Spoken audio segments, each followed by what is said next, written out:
नमस्कार दोस्तों, स्वागत है हमारे YouTube channel voice specialist 10 million में। मैं आपका भाई शेषनाथ सिंह। आइए आपको एक खबर सुनाते हैं जो कि दिल को झकझोर देने वाला खबर है। किराएदारी के विवाद में पिता और 2 बेटों की हथौड़े व राड से कुचलकर हत्या। आइए जानते हैं विस्तार से। यह घटना जौनपुर की है। कचगांव अंडरपास के पास रविवार की रात किराएदार के विवाद में पिता और उसके 2 पुत्र की हथौड़े व राड से सिर कुचलकर हत्या कर दी गई। घटना से गुस्साए परिजनों और रिश्तेदारों ने हंगामा कर हाईवे जाम करने की 3 बार कोशिशें की, मगर पुलिस अधिकारियों ने समझाकर शांत करा दिया। पुलिस ने घटना स्थल से हथौड़ा व राड बरामद किए। वहीं बड़े बेटे की पत्नी की तहरीर पर पुलिस ने बसपा के पूर्व जिलाध्यक्ष पलटूराम नागर, उनके बेटे गोलू, दामाद नागमणि और अज्ञात के खिलाफ हत्या का मुकदमा दर्ज किया। सुबह करीब 11 बजे एडीजी वाराणसी पीयूष मोरडिया व डीआईजी वैभव कृष्ण घटना स्थल का जायजा लिया। एसपी डॉक्टर कौस्तुभ कुमार ने बताया कि आरोपी पलटूराम और नागमणि को गिरफ्तार कर लिया गया है। गोलू पर 25,000 रुपये का इनाम घोषित किया गया है। मामले में लापरवाही बरतने पर जफराबाद थानाध्यक्ष जयप्रकाश यादव, हल्का प्रभारी धनुषधारी पांडे और सिपाही राम नरेश को निलंबित कर दिया गया है। इमलो क्षेत्र के गांव मोहम्मदपुर काद निवासी लालजी 55 का नेवादा अंडरपास के समीप लालजी भैया इंजीनियरिंग व इलेक्ट्रिकल्स के नाम से कारखाना है।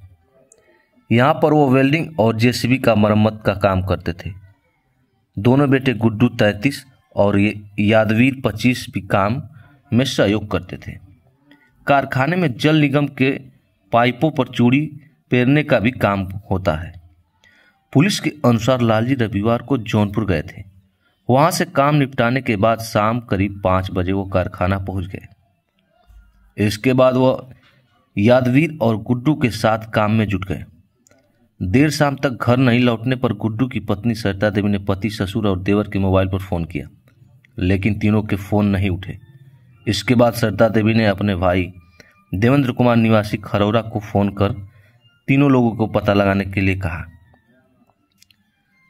बाकी आपको अंदर मैं विस्तार से भी बताऊंगा। दोस्तों, आप लोग देख सकते हैं किराएदारी के विवाद में पिता और दोनों बेटों के हथौड़े और राड से कुचलकर हत्या। बताइए, अब ये पिता हैं और ये दोनों बेटे, कितना भयावह दृश्य होगा। ये घटना बहुत ही खतरनाक है। हमलावरों सीसीटीवी का डीवीआर भी उखाड़ ले गए।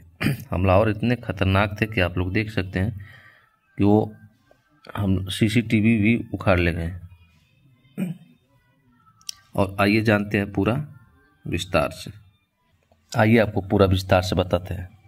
5 मीटर तक बहा था खून। चौकी पर पिता का, जमीन पर बेटों के थे शव। गुड्डू की पत्नी ने रात में ही अपने भाई को किया था फोन, मगर भाई ने कहा था कि सुबह जाकर पता करूंगा।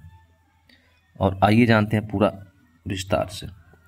हत्याकांड की सूचना पर सोमवार की सुबह पुलिस कचगांव अंडरपास स्थित कारखाने पर पहुंची। बड़े बेटे गुड्डू 33 और छोटे बेटे यादवीर 25 का शव जमीन पर पड़ा था। कमरे की स्थिति बता रही थी कि हत्यारोपियों की लालजी और दोनों बेटों के साथ हाथापाई हुई होगी। शायद हमलावर तीनों को घायल करने के बाद उन्हें घसीटते हुए उस कमरे में ले गए थे। वहां तीनों की कूचकर हत्या कर दी गई थी। करीब 5 मीटर तक बहा खून हत्याकांड की कहानी बता रही थी। काश रात में ही कारखाने चला जाता जीजा तो जिंदा होते। काश रात में ही कारखाने चला जाता तो जीजा जिंदा होते। ये घटना कितना भयावह है, आप लोग देख सकते हैं। कचगांव अंडरपास के समीप इमली क्षेत्र के मोहम्मदपुर काद गांव निवासी लालजी वेल्डिंग और जेसीबी बनाने का काम कई वर्षों से कर रहे थे। पिता के इस काम में उनके दोनों बेटे गुड्डू 33 व यादवीर 25 हाथ बटाते थे। गुड्डू के साले देवेंद्र अफसोस कर रहे थे कि काश वह बहन की बात मानकर रात में ही कारखाने चले गए होते तो शायद उनके बहनोई गुड्डू जिंदा होते। घटना स्थल से करीब 10 किलोमीटर दूर खरौरा गांव निवासी देवेंद्र ने बताया कि कुछ वर्ष पहले ही लालजी ने नेवादा अंडरपास के समीप लालजी भैया इंजीनियरिंग व इलेक्ट्रिकल्स के नाम से कारखाना खोला था। कारखाना में जल निगम की पाइपों पर चूड़ी पेरने का काम होता था। काम खत्म होने के बाद तीनों में से कोई न कोई रात में घर जरूर जाता था। कोई यहाँ पर सामान की रखवाली के लिए रुक जाता था। रविवार को अचानक क्या हुआ कि तीनों में से कोई रात में घर नहीं गया। ये बात बहन सरिता को सताने लगी। सोचा काम ज़्यादा होगा इसलिए कोई घर नहीं लौटा।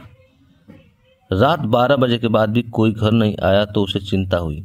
उसने मोबाइल पर फ़ोन लगाना चाहा लेकिन फ़ोन नहीं उठा। उसने फ़ोन कर कहा कि भैया ज़रा देख लेते, आज न पापा जी न आर्यन के पापा मतलब गुड्डू घर आए। देवेंद्र ने देर रात होने का हवाला देते हुए कहा, बहन सुबह होते ही जाकर देख लूँगा।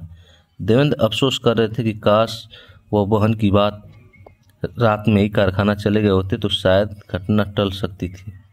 उनके बहनोई गुड्डू जिंदा होते। पापा शाम को प्रदर्शनी देखने के लिए शहर ले जाएंगे। कितना कष्ट है, देखिए आप लोग देख सकते हैं। गुड्डू के दोनों बच्चे 10 वर्षीय आर्यन और 8 वर्षीय आवी अपने पिता की मौत से बेखबर थे। दोनों एक दूसरे के साथ खेलते नजर आए। आर्यन कह रहा था कि आज उसके पापा शाम को प्रदर्शनी दिखाने के लिए शहर ले जाएंगे। मासूम की बात सुनकर रिश्तेदार राजदेव फपक पड़े। ग्रामीणों ने तभी जुबान से बताया कि लालजी का दूसरा बेटा इस समय जेल में है, किसी लड़की के मामले में सजा काट रहा है। वहीं यादवीर की शादी पक्की होने वाली थी। आप लोग देख सकते हैं कितना भयावह ये सीन होगा। घटना पे आप लोग अपना कमेंट जरूर करें। ऐसी घटना नहीं होनी चाहिए। अब मामला क्या है, पुलिस इसकी जांच कर रही है। आगे इस आप लोग को जो भी सूचना होगी मैं आप सभी को इस वीडियो के माध्यम से दिखाऊंगा। धन्यवाद।